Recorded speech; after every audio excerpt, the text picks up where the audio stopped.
Terbaru, Putri N mengunggah postingan sindiran untuk mereka yang suka mencampuri urusan lain.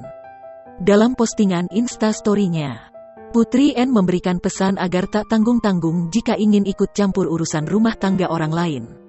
Kalau mau ngurusin hidup orang itu jangan tanggung-tanggung, sekalian urusin baju kotor. Makan minum sekalian token listrik biar mantul, bunyi postingan Putri N yang merepost akun Instagram @orangtuaharus_tahu.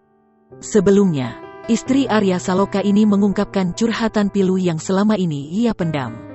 Selama ini, Putri N ternyata menerima banyak hujatan dari warganet melalui direct message, DM, Instagram.